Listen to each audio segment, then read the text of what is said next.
Hey guys, and thank you for joining me on another video. Much of the footage you're seeing here involved me rebuilding my HO scale layout.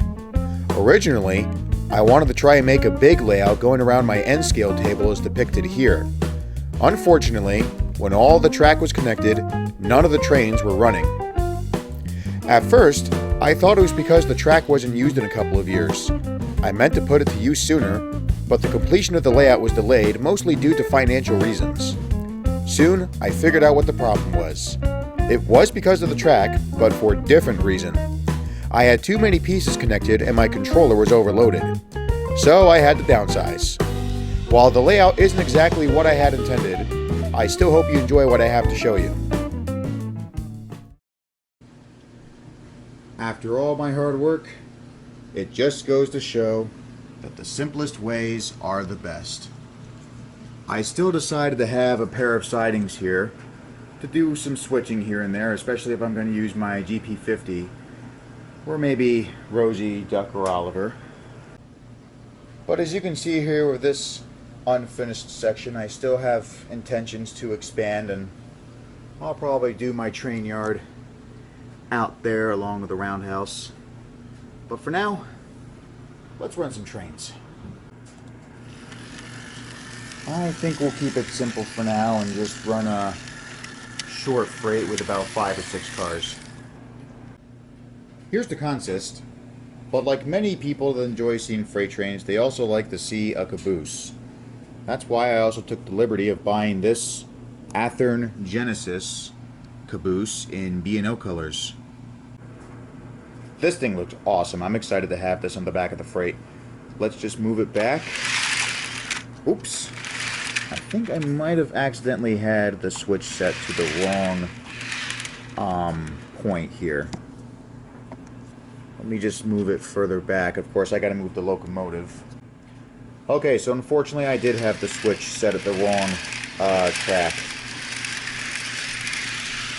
Now we just got to have the FA back up with the rest of the cars, and then we'll do a couple of laps.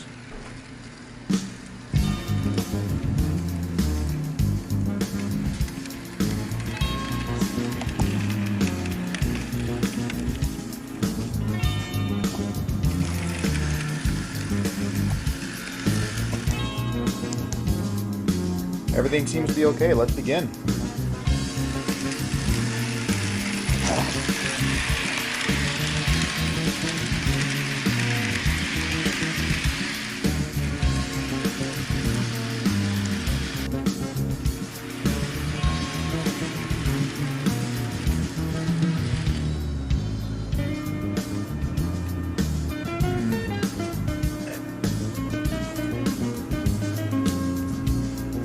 Folks. Oh, now this is good. There we go.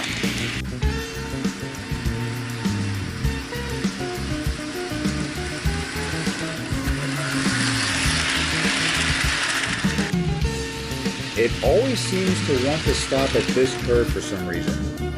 And then for some reason, every time I get it going again, thankfully it didn't happen this time, the rest of the train gets uncoupled.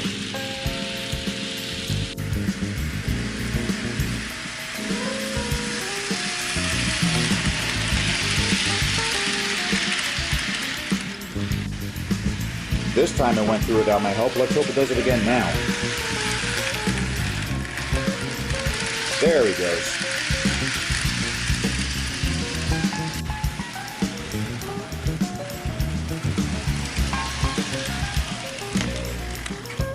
Sorry, I accidentally hit the camera while I was trying to stop the train. Now it's time to give the FA a rest and have the GP50 get it more running time. Our consist for the GP50 will also be a freight with 6 cars, and some cars have been replaced with other rolling stock. And I thought it would be appropriate to have this N&W boxcar as one of the cars that the GP50 would be pulling, since it's from the same railroad. I was hoping to have this Atlantic Coastline boxcar as part of the consist, but we can always do that for another video. And besides, I already had it used for the FA's train. I just got to move the camera out of the way because the GP50 is on its way.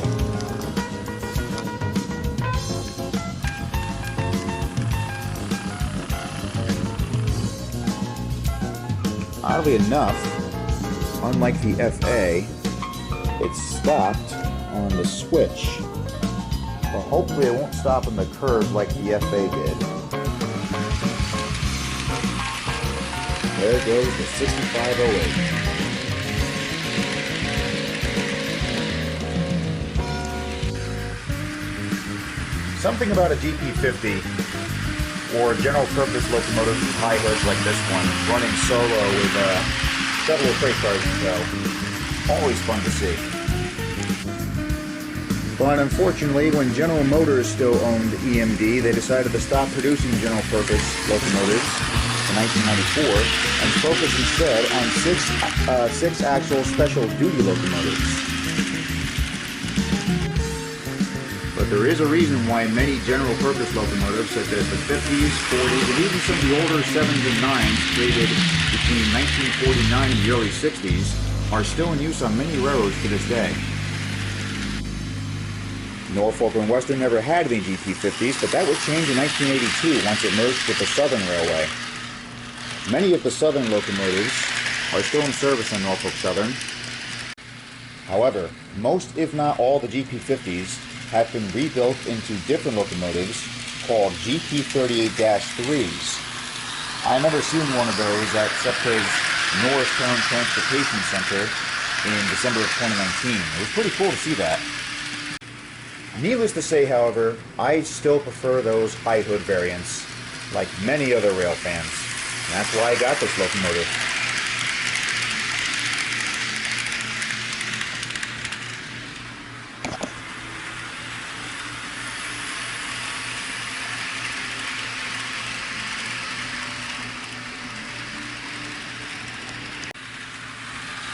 I have seen other Norfolk Southern locomotives with high hoods, such as SC40s and a few of the GP38 and 40-2s, but never a GP50.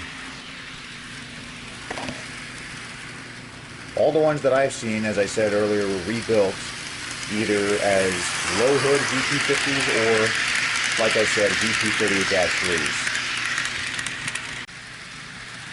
That's about all I've got to say for now. We're going to do a couple more laps and then that'll be an end for this video.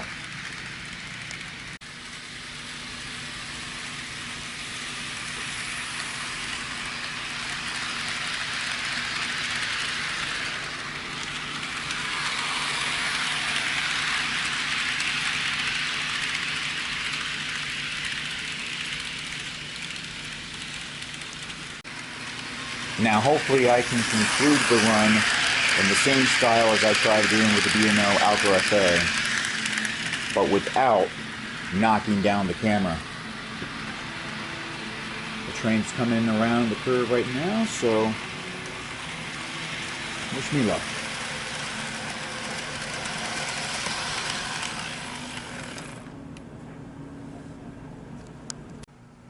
Thank you so much for watching my video. Please subscribe if you haven't already, and hopefully I'll see you again in the future.